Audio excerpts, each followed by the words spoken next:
অধ্যায় 6-এর যেসব গুরুত্বপূর্ণ প্রশ্নগুলো আছে সেগুলোর বিষয়ে আজকে আমরা আলোচনা করব। তো দেখো, ফার্স্ট কোশ্চেন, ভারতের জাতীয় প্রতীক কী? ভারতের জাতীয় প্রতীক হলো অশোক স্তম্ভ। অশোক স্তম্ভটি কোথায় পাওয়া যায় এবং এখন এটি কোথায় রাখা আছে? অশোক স্তম্ভটি সারনাথে পাওয়া যায় এবং এখন এটি সারনাথে জাদুঘরে রাখা আছে। কবে অশোক স্তম্ভটি ভারতের জাতীয় প্রতীক হিসাবে গ্রহণ করা হয়েছে? 1950 সালের 26শে জানুয়ারি। ভারতের প্রথম সাম্রাজ্যর নাম কি? মৌর্য সাম্রাজ্য। শেষ নন্দরাজা কে ছিলেন? ধননন্দ। আলেকজান্ডার কে ছিলেন?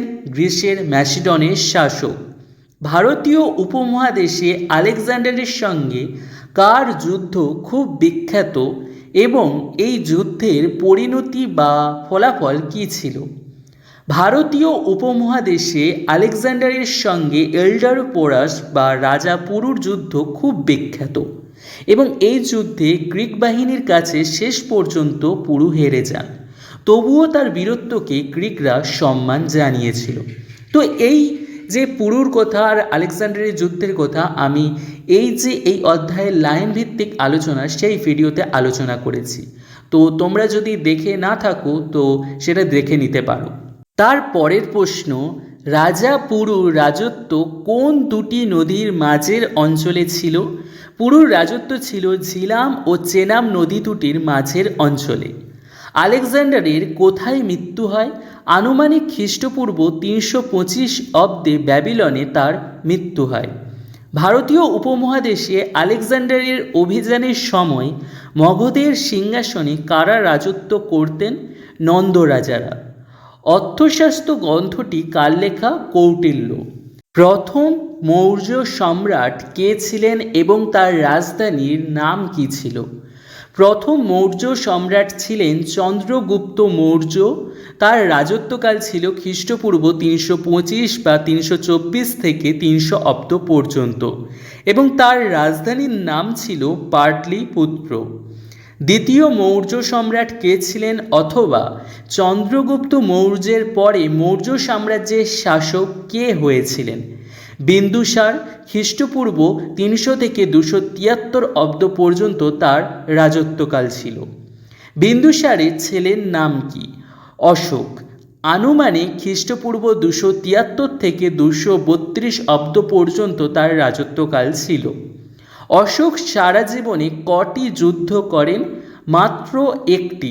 সেই যুদ্ধটির নাম কলিঙ্গ যুদ্ধ। অশোক কার কাছে বৌদ্ধ ধর্মের দীক্ষা নেন? বৌদ্ধ সন্ন্যাসী উপগুপ্ত। ইন্ডিকা গ্রন্থটি কার লেখা? মেগাস্থেনিস। বলি ও ভাগ কি? মৌর্য আমলে বলি ও ভাগ নামে দু রকমের ভূমি রাজস্ব কর ছিল, অর্থাৎ বলি ও ভাগ হল ভূমি রাজস্ব কর। সম্রাট অশোক কোথায় বলিকর ছাড় দিয়েছিলেন? গৌতম বুদ্ধের জন্মস্থান লুম্বিনী গ্রামের বলিকর ছাড় দিয়েছিলেন সম্রাট অশোক। শেষ মৌর্য সম্রাট কে ছিলেন? বৃহদ্রথ। মৌর্য সাম্রাজ্যের পতন কবে হয়েছিল? খ্রিস্টপূর্ব 187 অব্দ নাগাদ। মৌর্য সম্রাট বৃহদত্তকে সরিয়ে কে মগধের শাসক বা রাজা হয়েছিলেন? পুষ্যমিত্র শুঙ্গ। মৌর্যদের পর মগধে কাদের শাসন শুরু হয়েছিল? শুঙ্গদের। পুষ্যমিত্র এবং অগ্নিমিত্র কে ছিলেন? শুঙ্গদের দুজন প্রধান শাসক। শুঙ্গদের পর মগধের শাসক হন কারা? কার্ণভরা। আলেকজান্ডারের প্রিয় ঘোড়ার নাম কি ছিল? আলেকজান্ডারের প্রিয় ঘোড়ার নাম ছিল বুকেফেলাস। সিন্ধু উপত্যকার গ্রিক শাসক কে ছিলেন? আলেকজান্ডারের সেনাপতি সেলিউকাস নিকেটর। সাম্রাজ্যের শাসককে কি বলা হয়? সম্রাট। মহাস্থানগড় কোথায় অবস্থিত? বর্তমান বাংলাদেশের বগুড়া জেলায়। মহাস্থানগড় লিপিতে কত ধরনের দুর্ভিক্ষের উল্লেখ আছে ও কি কি? 3 প্রকার দুর্ভিক্ষের উল্লেখ আছে। পঙ্গপালের শস্য নষ্ট করার ফলে দুর্ভিক্ষ, দাবানলের ফলে দুর্ভিক্ষ ও বন্যার ফলে দুর্ভিক্ষ। বেমানান শব্দ, এটি তোমরা দেখবে তোমাদের যে পরীক্ষার সময় প্রশ্নপত্রে বেশিরভাগ থাকে। তো এই যে আমরা যতদূর আলোচনা করেছিলাম পার্ট 1-এ, তো সেখান থেকে আমি বলছি যে মৌর্য সাম্রাজ্যের বিষয়ে একটি বেমানান শব্দ এখান থেকে আসতে পারে এই প্রশ্নটা। দেখো, চন্দ্রগুপ্ত মৌর্য, সেলুকাস, বিন্দুসার আর অশোক, এই চারটির মধ্যে কোনটি বেমানান বলে মনে হচ্ছে? তোমাদের যেটি মনে হচ্ছে সেটা কমেন্ট করে এক্ষুনি জানাও। তো এখানে বেমানান শব্দটি হলো সেলুকাস। কেন? সেলুকাস হওয়ার কারণ হচ্ছে সেলুকাস আলেকজান্ডারের সেনাপতি ছিল, কিন্তু চন্দ্রগুপ্ত মৌর্য, বিন্দুসার আর অশোক এরা ছিল সবাই কি ছিল?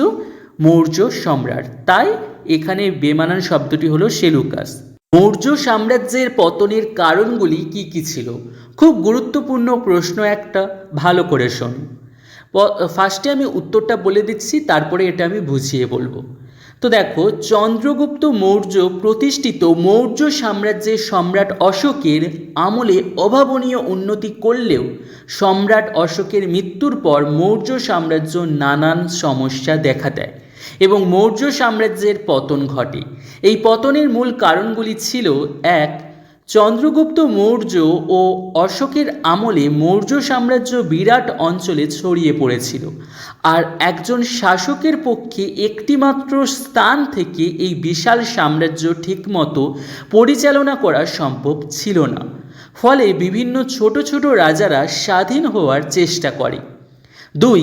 বিশাল সাম্রাজ্য পরিচালনা ও বিরাট সামরিক বাহিনীর ব্যয়ভার সাম্রাজ্যের আর্থিক অনটনের কারণ। এছাড়া রাজস্ব ফাঁকির ফলে রাজকোষ ক্রমশ অর্থশূন্য হতে থাকে। 3. অশোকের আমলে সাম্রাজ্যের আয়তন বিশাল আকার ধারণ করেছিল, কিন্তু তার উত্তরাধিকারী বৃন্দ ছিলেন অযোগ্য ও দুর্বল। ফলে সাম্রাজ্যের বিভিন্ন এলাকায় বিদ্রোহ দেখা দেয়। অনেক বিদেশি জাতি ভারতে প্রবেশ করে, ফলে পরিস্থিতি জটিল হয়ে ওঠে। 5. মৌর্য সাম্রাজ্যের পতনে সম্রাট অশোক অনেকটা দায়ী। তার যুদ্ধনীতি ত্যাগ সাম্রাজ্যের ক্ষতি করে। অশোকের ধর্মনীতির কারণে ব্রাহ্মণরা ক্ষিপ্ত হয়েছিল। এছাড়া বৌদ্ধ ধর্মপ্রচার এবং স্তূপ, মঠ প্রভৃতি নির্মাণে প্রচুর অর্থ তিনি খরচ করেন, আর রাজস্ব আদায়ের ক্ষেত্রে তিনি কঠোরতা অবলম্বন করতে পারেননি।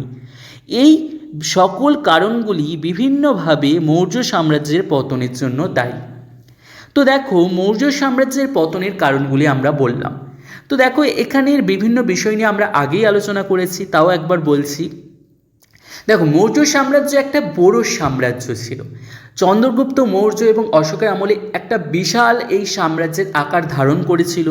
তো এই বিশাল সাম্রাজ্যের কারণে একটিমাত্র জায়গা থেকে একটা নির্দিষ্ট স্থানে ছিল, তো সেখান থেকে পুরো এত বড় সাম্রাজ্যকে সামলানো সম্ভব ছিল না। কারণ তখন তো আর এখনকার মতো মোবাইল, ভিডিও কল, অডিও এসব তো ছিল না যে শুনে নেবে, ভিডিও কল করে দেখে নেবে সেখানকার পরিস্থিতি, সেটা ছিল না। সেখানকার পরিস্থিতি জানার জন্য দিনের পর দিন অপেক্ষা করতে হতো বা সেখানে পৌঁছে সেটা দেখতে হতো। তো সেই সমস্যাটা তখন দেখা যাচ্ছিল। তো সেই কারণে মৌর্য সাম্রাজ্য পতনের দিকে এগিয়ে যাচ্ছিল। এছাড়াও এই যে এত বড় সাম্রাজ্য, তার সেনাবাহিনী বড় ছিল, তো তাদের যে ব্যয়ভার ছিল তার জন্য রাজকোষে টান পড়েছিল। এছাড়া অশোকের আমলে সাম্রাজ্যের আয়তন বিশাল আকার ধারণ করেছিল, কিন্তু তারপরে যে তার উত্তরাধিকারীরা ছিল তারা ছিল অযোগ্য এবং দুর্বল। তারা এই এত বড় সাম্রাজ্য সামলাতে পারছিল না। তার ফলে বিভিন্ন রাজারা তারা কি করছিল, তারা স্বাধীন হওয়ার চেষ্টা করছিল। আর কি করছিল, যে বিভিন্ন জায়গায় এই যে অযোগ্য শাসকরা ছিল, সাম্রাজ্য সামলাতে পারছিল না, তার ফলে বিভিন্ন জায়গায় বিদ্রোহ দেখা যাচ্ছিল। আর এই সময়ে অনেক বিদেশি জাতি ভারতের উপর আক্রমণ করছিল, তার ফলে মৌর্য সাম্রাজ্য পতনের দিকে এগিয়ে গিয়েছিল। মৌর্য সাম্রাজ্যের পতনে সম্রাট অশোক অনেকটা দায়ী, এটা করা যায় না, বাট যে পরিস্থিতির সৃষ্টি হয়েছিল তার কারণে অশোক অনেকটা দায়ী। কারণ অশোকের ধর্ম যে প্রয়োগ করেছিলেন, অশোকের ধর্মনীতি, সেটাতে কি করেছিলেন তিনি, প্রাণী হত্যা, যুদ্ধনীতি ত্যাগ ইত্যাদি তিনি প্রয়োগ করেছিলেন এবং সেগুলো প্রজাদেরকেও মেনে চলতে বলেছিলেন যে প্রজারাও যেন সেটা মেনে চলে। এর ফলে বিভিন্ন ধর্মের মানুষরা সেটাতে ক্ষিপ্ত হন, কারণ এই যে প্রাণী হত্যা, অনেক অনেক ধর্মের নিয়ম ছিল যে যজ্ঞের সময় প্রাণী হত্যা করা, সেই সব নিয়ম বন্ধ করে দিয়েছিলেন অশোক।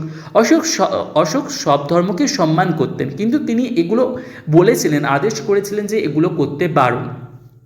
তো তার ফলে বিভিন্ন রাজ্যের মধ্যে সাম্রাজ্যের মধ্যে বিভিন্ন ধর্মের মানুষ ক্ষিপ্ত হন।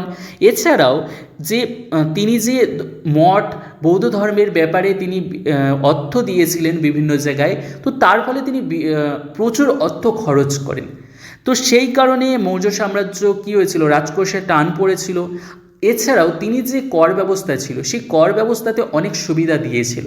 তিনি কঠোরতা প্রয়োগ করেনি, যে মানুষের প্রজাদের কাছ থেকে কর নিতে হবে সেটার বিষয়ে তিনি কঠোরতা দেখায়নি যে কর দিতেই হবে। তাতে অনেক মানুষ সেটার সুযোগ সুবিধা প্রয়োগ করেছিল, তারা সেই সুযোগটা নিয়েছিল যে রাজা তো সম্রাট আমাদের ওপর জোর করছে না, তো সেই কারণে।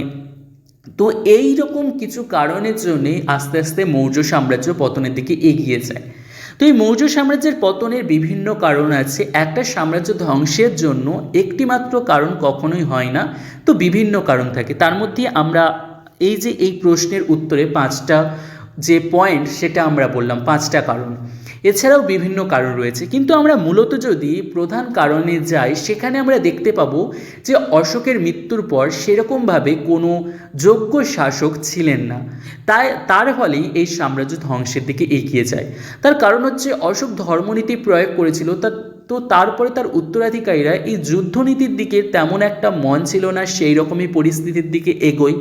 তো সেই কারণে আমার মতে মূল কারণ যদি বলতে চাও তাহলে আমি বলবো মৌর্য সাম্রাজ্য ধ্বংসের পথে যে কারণ ছিল সেটা হচ্ছে অযোগ্য শাসক। কারণ একজন শাসক যদি ভালো হয় তিনি সাম্রাজ্যকে ঠিক টিকিয়ে রাখতে পারবে।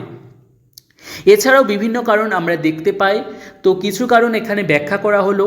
আশা করি তোমরা এটি বুঝতে পেরেছো। তো আজকে আমরা অধ্যায় 6-এর পার্ট 1-এ যে লাইন ভিত্তিক আলোচনা আমরা করেছিলাম 78 পেজ থেকে 86 পেজ, তো সেখান থেকে আমরা আজকে প্রশ্ন উত্তর আলোচনা করলাম। অর্থাৎ আমরা এই অধ্যায়ের শুরু থেকে মৌর্য সাম্রাজ্যের শেষ পর্যন্ত যেসব প্রশ্নগুলো আছে এই অধ্যায়ের, সেগুলো নিয়ে আলোচনা করলাম। আশা করি এগুলো তোমাদের কাজে লাগবে, তো ভালো করে পড়বে। তো দেখা হবে পরের ভিডিওতে, ততক্ষণের জন্য বাই।